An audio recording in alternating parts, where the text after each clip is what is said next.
ఎదురైన ఆడవిళ్ళకు 2500 ఇస్తాం. ఎన్ని చెప్పినరు? ఒక్క మాట అన్న ఖాయం ఉన్నదా? మరి ఏం జరగాలి ఇప్పుడు? ఈ రాష్ట్రం ఇట్లే పోవన్నా? నేను 15 ఏళ్ళు కొట్లాడి సాగు నోట్ల తలకాయ పెట్టి సచ్చేదాకా తెగబడి ఈ రాష్ట్రం సాధించి 10 ఏళ్ళు బ్రహ్మాండంగా అన్ని రకాల ప్రజలను కడుపులో పెట్టుకుని సాదుకున్నాం. రైతు సోదరులను కళ్ళల్లో పెట్టుకొని కాపాడుకున్నాం. ఒక పాలసీ వ్యవసాయం ద్వారా రాష్ట్ర ఆదాయం పెంచాలని, రైతాంగాన్ని నిలబెట్టాలని అనేక మంచి స్కీములు పెట్టినాం. రైతు బందే వేయలే, ఏలటికి పూర్తి మందికి రాలే. పంటలు వచ్చినాయి, అవి కొనే దిక్కులేదు. కనీసం మద్దతు ధర పోగా 500 బోనస్ ఇస్తామన్నారు. బోనస్ బోగసేనా? బోనస్ వసూలు చేయన్నా? ఈ ప్రభుత్వాన్ని మెడలు వంచానా? వంచాలంటే మేము కొట్టి వంచాం, మీ ఓటు ద్వారానే వంచాలి. సిద్దిపేటలో మంచి దారి చూపించారు. హరీష్ నాయకత్వంలో పోస్ట్ కార్డుల ఉద్యమం చేస్తా ఉన్నారు. ఇవాళ ఇక్కడ సంగారెడ్డి ఈ వేదిక నుంచి నేను యావత్తు తెలంగాణ రైతాంగానికి పిలిపిస్తా ఉన్నా.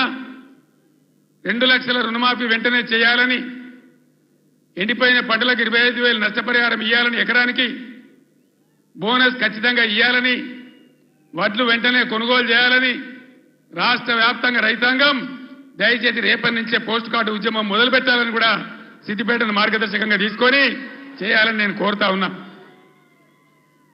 ఇవన్నీ చేయాలని అడిగితే ఇప్పుడే పోచారం గారు అన్నాడు, ఒక మంత్రి ఏమో రైతు బంధు అడిగితే చెప్పుతోని కొట్టిండ్రు అంటాడు. ఇంకో ముఖ్యమంత్రిని ఇవన్నీ ఏమైనాయి, ఎందుకు ఏమని గట్టిగా నిలదీస్తే ఏం మాట్లాడతారు లిల్లీ పుట్టుగాళ్ళు?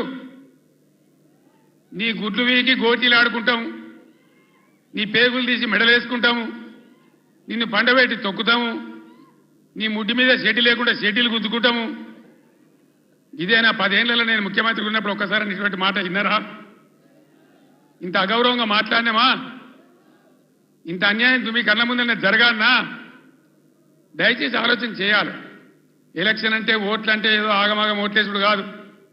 ఇలా సభలో ఉన్నారు, నేనే ఒక 100-150 లారీలు దాటుకుంటూ వచ్చిన, అందులో ఫుల్గా మంది ఉన్నారు. చాలా దూరంలో పోలీసు వాళ్ళు ఆపుతా ఉన్నారు, పోలీసు వాళ్ళు బొమ్మలు వీకేస్తా ఉన్నారు. నేను పోలీసు మిత్రులకు మనవి చేస్తా ఉన్నా, మీ డ్యూటీ మీరు చేయండి. 10 ఏళ్ళు మేము కూడా గవర్నమెంట్ ఉన్నాం. అమాయకులను బెదిరియడం, కొట్టడం, బీఆర్ఎస్ ఫ్లెక్సీలు బికేయడం ఇదా మీ పోలీస్ డ్యూటీ? ఇలా మేము కూడా లెక్క పెడతా ఉన్నాం. నేను పోలీసు పేరెత్తంగానే ప్రజలు ఎట్లా మాట్లాడుతున్నారో మీరు చూస్తున్నారు, ప్రజల గోల చూస్తున్నారు. ఇప్పటికైనా మీ అరాచకాలు బంద్ చేయండి, జాగ్రత్త. లేకపోతే మళ్ళా గ్యారంటీగా బీఆర్ఎస్ అధికారానికి వస్తుంది. అప్పుడు మీ గతి ఏమైందో ఆలోచన చేసుకోవాలి. 10 ఏళ్ళు మేము ఉన్నామే, 10 ఏళ్ళు నేను ముఖ్యమంత్రిగా ఉన్నానే, ఒక్కరోజన్నా మేము ఈ దౌర్జన్యం చేసినామా? ఎవరినైనా వేధించినామా? మరి ఎందుకు మీడియాలో మితిమీరిన పనులు చేస్తా ఉన్నారు పోలీసులు? దయచేసి మానుకోండి పోలీస్ సోదరులారా, మేమన్నీ రికార్డు చేస్తా ఉన్నాం.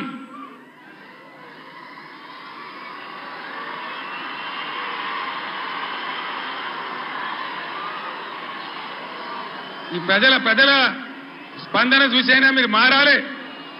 డీజీపీ గారు మీరు మారాలని నేను చెప్తా ఉన్నా, లేకపోతే మీ మీదకి ప్రజలే తిరుగుబడే రోడ్ వస్తుంది, జాగ్రత్త అని నేను చెప్తా ఉన్నా. మా కార్యకర్త తెలంగాణ ఉద్యమకారుడు సల్వాజీ మాధవరావు అని కరీంనగర్ జిల్లా ధర్మారంలో, పెద్దపల్లి జిల్లాలో ఆయన సోషల్ మీడియాలో ఒక పోస్ట్ పెట్టిండని చెప్పి ఆయన మీద అక్రమ కేసులు పెట్టి ఇలా జైలు తరలించినారు. ఆయన కరీంనగర్ జైల్లో ఉన్నాడు. ఇది మీకు న్యాయమా? డీజీపీకి ఏమైనా గౌరవం ఉంటే ఆ సల్వాజీ మాధవరావు మీద ఏదైతే జరిగిందో దాని మీద స్పెషల్ కమిటీ సీనియర్ ఐపీఎస్ ఆఫీసర్తో ఎంక్వైరీ చేయాలి. ఏ సబ్ ఇన్స్పెక్టర్, ఏ సర్కిల్ ఇన్స్పెక్టర్ దౌర్జన్యానికి పాల్పడ్డాడో వాళ్ళ మీద మీరు చర్యలు తీసుకోవాలి. లేకపోతే తస్మాత్ జాగ్రత్త, మేము న్యాయస్థానం తలుపులు దాడతామనే మనవి చేస్తా ఉన్నాం. మేము కూడా మస్తుగా చూసినాం. నేను కేంద్ర మంత్రిగా పనిచేసిన, రాష్ట్ర మంత్రిగా పనిచేసిన, ఇదే జిల్లాలో 20 ఏళ్ళు ఎమ్మెల్యేగా ఉన్నా ముఖ్యమంత్రిగా పనిచేసినా కానీ దౌర్జన్యాలు ఎన్నడూ మీతో మేము చేయించలేదు. అనవసరంగా మీరు రాజకీయ చేసే వాళ్ళు చేస్తారు, మీకు అవసరం లేదు. ఆయాల ఎక్కడ చూసినా వరి కోతలు ఉండే, ఇవాళ కరెంటు కోతలు, క్రాప్ హాలిడేలు. దయచేసి ప్లీజ్ 10 నిమిషాలు, నేను ఎక్కువ మాట్లాడను, 15 నిమిషాలు నినాదాలు తర్వాత చెప్తాను తమ్ముడు. ఇదేంద్రా అంటే